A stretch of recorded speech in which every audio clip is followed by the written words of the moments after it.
Our lead story tonight, will ex-Pakistan Prime Minister Imran Khan be arrested soon? There's a standoff currently happening outside his Lahore residence. Police are at his door with tear gas being fired. The standoff has continued for the last 4 hours.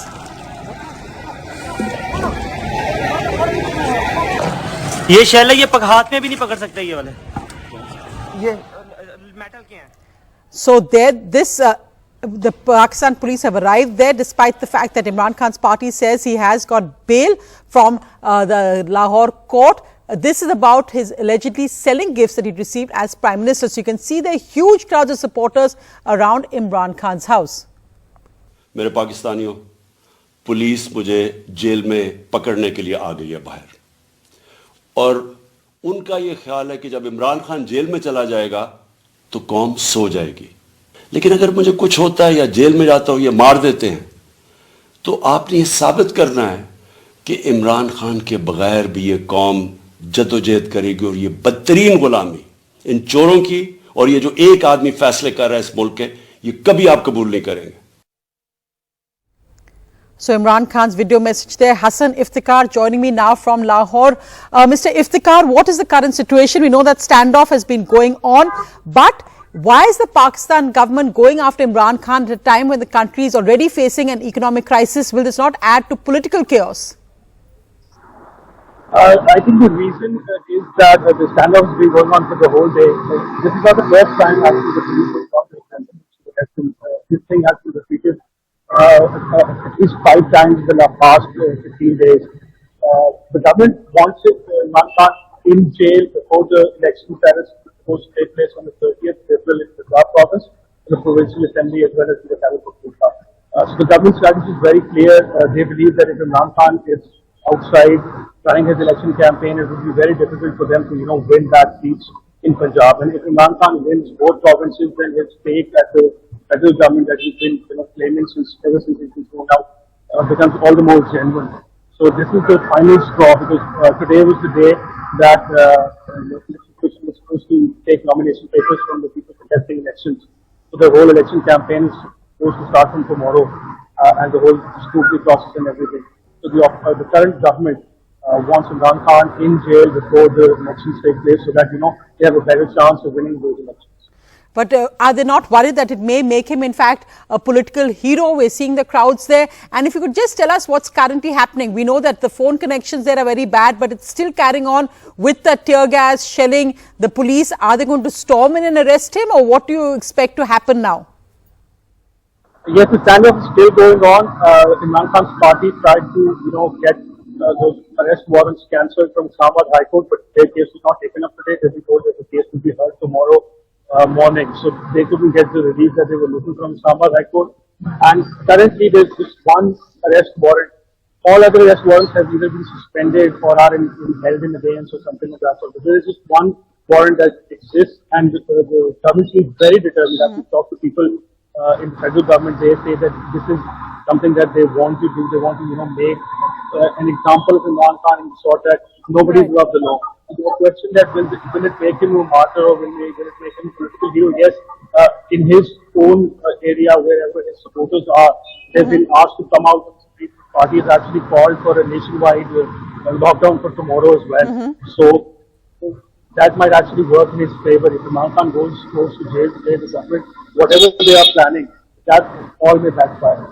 Mr. Iftikhar, thanks so much for joining us. The latest update coming live from Lahore, Pakistan. Let's just move across the other big headline, and that's, of course, the international report on climate change, which talks about the world's most polluted cities.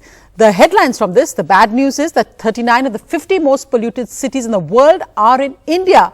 But there's some improvement, because India has gone from the 5th most polluted country in the world to the 8th most polluted country. Also, Delhi is no longer the world's most polluted city. IQ Air has released the World Air Quality Report for 2022, and it's got a number of worrying findings. For starters, India has dominated the list of the top 100 most polluted cities in the world in 2022. Now, to be specific, there are 6 Indian cities in the top 10, 14 in the top 20, 39 in the top 50 and 65 Indian cities in the top 100 most polluted cities in the world. That's up from 61 cities making that list last year. Now, these 65 cities, which are mostly concentrated in northern India, are breathing particulate matter 2.5 levels that are 13 to 20 times the World Health Organization's safe limit. However, there is some good news. India's dropped from the world's 5th most polluted country to the world's 8th most polluted country. India's PM 2.5 levels have dipped too, but they're still very, very far from being classified as breathable. On an average, the PM 2.5 levels are still 10 times the World Health Organization's safe limit. Another update in this report. India's capital, New Delhi, is technically no longer the most polluted capital city in the world as it had been for the past 5 years running. That position has now gone to Chad's capital, N'Djamena, but the difference in pollution levels is minuscule. And Delhi, anyway, is still reporting PM 2.5 levels that are almost 20 times the WHO's safe limit. That's not all. Although Lahore in Pakistan and Bhutan in China have bagged the top spots as the most polluted cities in the world, Bhiwadi in Rajasthan comes in at number 3. There is another tiny little piece of good news though. 31 cities in India have seen a double-digit percentage decline in pollution levels, and the biggest fall has been in Agra, the city that houses the Taj Mahal. However, these are just small steps in the very, very long war against climate change, which is exactly what the IQS report indicates. And the worst impacted, as always, are children, the elderly, and those with underlying health problems. Nayantara Singh for NDTV. Nayantara, thanks so much for that report. Well, in other news coming in, global tech giant Meta will fire another 10,000 employees. Mark Zuckerberg, in a letter to employees, has announced a second round of layoffs. 4 months ago, Meta let go of 11,000 employees. So over 20,000 people have been laid off in less than 6 months globally. Also, 5,000 positions have been closed. Mark Zuckerberg, in his letter, said that every layer of hierarchy adds latency, adding that flatter is faster and leaner is better. We'll ask those people who are facing that impact. Rag, what's the impact of these latest tech layoffs being announced there by Meta? Are other tech companies likely to follow? And what's the impact really on operations as well? Sure. So yes, Sonia, of course, these layoffs are coming. Meta had been saying this is their year of efficiency, which means that they're going to be flattening their orgs, cancelling lower priority projects, as well as reducing their overall hiring rates. And with less hiring, they've basically also said they're going to reduce the size of their recruitment team. This is, of course, this is announcing restructures and layoffs in tech groups in late April, and then the business groups will be impacted in late May. Now, the timelines for international teams will look different, and that's up to the local offices. The Meta hasn't given too many details about that. And as said earlier, they're expected to reduce their team size by around 10,000 people and close to around 5,000 additional open roles that they haven't even, hired as yet. And of course, for India, yes, no, Raghu, for India, of course, also the major impact is besides the India offices being hit, the fact is that so many of the engineers in the US on H-1B visas are also Indians and are likely to be hit hard. Rag, thanks so much for that update. News coming in from the markets. Well, Indian markets hit a 5-month low over the crisis begun in the Silicon Valley Bank, but 2 more banks in the US now shut down. Experts say that the sentiment, the fear has gripped the markets. The Sensex sliding today 337 points. The Nifty also falling 111 points. This, of course, coming as international markets have been hit. PSU banks and IT stocks worst hit in India. The rupee also weakened 37 paise, closing at 82 rupees 49 paise to the dollar. So Joe Biden addressing the press twice. He spoke yesterday about the deal that had been worked out to make sure that depositors got their money. But today, questioned again, there he is walking out, a video that's gone viral. Banks to fail, Mr. President? Should all depositors be protected at all banks? President, what do you know right now about why this happened? And can you assure Americans that there won't be a ripple effect? Do you expect other banks to fail, Mr. President? Should all depositors be protected at all banks? President, what do you know right now about why this happened? And can you assure Americans that there won't be a ripple effect? Do you expect other banks to fail, Mr. President? Should all depositors be protected at all banks? So there it is, Joe Biden walking out midway through the press conference. Meanwhile, back in India, Parliament disrupted for the second day running as the government keeps the heat on Rahul Gandhi's comments in the United Kingdom. The government alleges that he undermined India's democracy, but the opposition is now causing disruption, saying the government is trying to divert from their demand for a JPC. This coming amid a split in opposition ranks.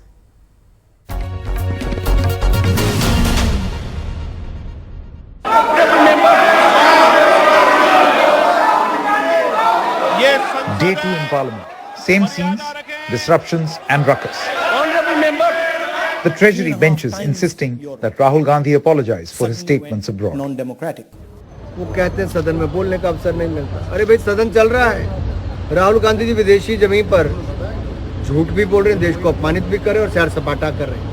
ऐसी क्या उनकी मजबूरी है कि जो दुनिया भर में वो घूम रहे हैं और सदन में नहीं आ रहे. भारत के सब संस्थानों का अपमान किया गया. Very rarely does one get to see the Treasury benches themselves disrupting Parliament proceedings.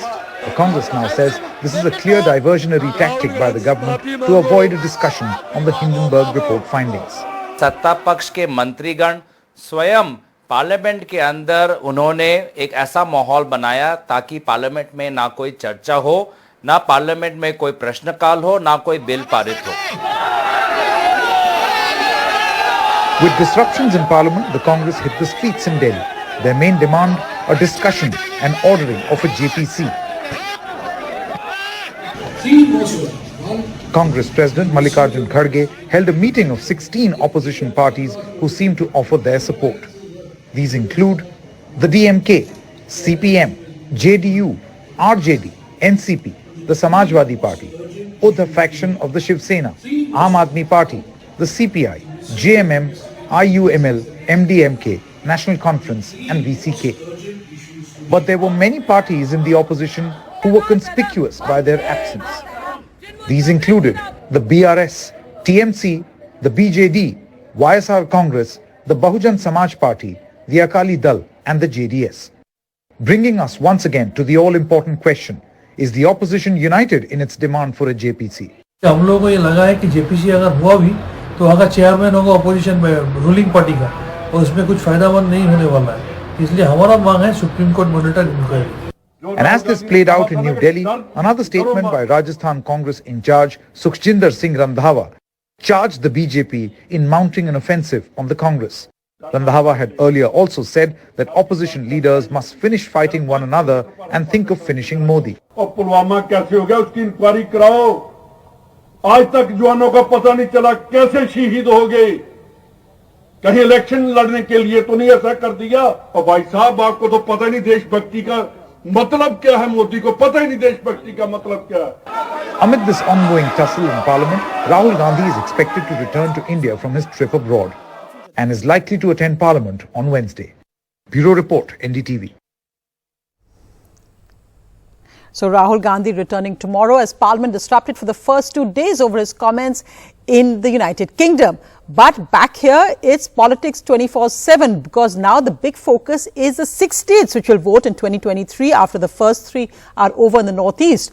So the BJP's Karnataka strategy, Akhilesh has this exclusive on how in Karnataka at least the BJP is not taking any chances with the Gujarat model of changing a majority of MLAs.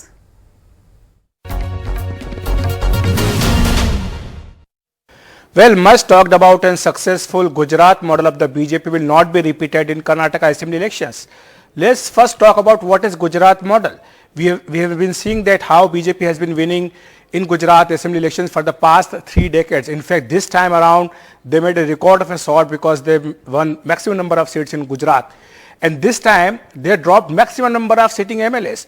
42 MLAs were dropped in Gujarat. And before that, a year ago, all the ministers, including the chief ministers, were replaced. This was for the first time the BJP had made such kind of experiment. After the successful Gujarat model, there was a demand in Karnataka that this model should be replicated in Karnataka itself because BJP here is facing anti-incumbency. In fact, few leaders wrote a letter saying that maximum number of MLAs should be dropped because either they face anti-incumbency or they face corruption charges. But now BJP leaders say that this model will not be repeated in Karnataka because around 100 seats are there which BJP feels that MLAs win because of their personal influence in the respective constituencies. And that's why they feel if they deny a large number of MLAs tickets in the upcoming assembly elections, they will revolt against the party and they may ultimately harm the BJP in Karnataka. That's why BJP decided not to repeat this Gujarat formula or Gujarat model in Karnataka. BJP also says that some sitting MLAs from other parties like Congress or JDS likely to switch over to the BJP and B.S. Yediyurappa's younger son, he may also contest from Shikaripura seat. So all these are part of the BJP's larger game plan as far as Karnataka is concerned, and BJP says that ultimately it depends upon the face of Prime Minister Narendra Modi, who will be visiting 8th time this year, this month in Karnataka, when on 25th of March all the 4 Vijay Sankalpa Yatras of the BJP will culminate, and Prime Minister Narendra Modi will address a big rally there. Of course, Home Minister Amit Shah and BJP President JP Nadda will also be visiting Karnataka. Akhilesh, thanks very much for that update. Meanwhile, Delhi Chief Minister and AAP convener Arvind Kejriwal is also on the campaign trail. Yesterday he was in Rajasthan, today he's in Madhya Pradesh, both states voting this year, and earlier he was in Karnataka and Chhattisgarh. All this while Arvind Kejriwal knows the pressure is on him as his Deputy Chief Minister and key advisor Manish Sisodiya is in jail.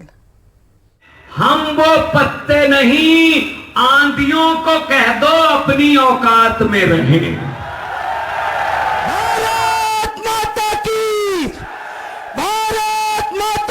Aam Aadmi Party now spreading its wings in Madhya Pradesh.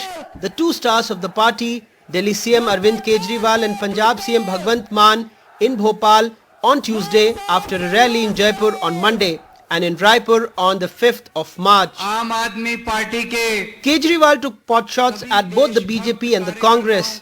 तो हालत ही हो गई है कि आप vote किसी को दो, सरकार बीजेपी की बनती है। जनता इनको हटाना चाहती है, जनता इनको बदलना चाहती है, जनता के पास विकल्प नहीं है। अब विकल्प आ गया आम आदमी पार्टी के रूप में। मुझे पूरी उम्मीद है कि आम आदमी पार्टी को जनता भरोसा देगी, सरकार बनाएगी। आपके लिए हम लड़ेंगे, लेकिन हाँ लड़ाई पब्लिक की है, लड़ाई पब्लिक को लड़नी पड़ेगी। But neither the Congress nor the BJP consider AAP a serious challenge in Madhya Pradesh.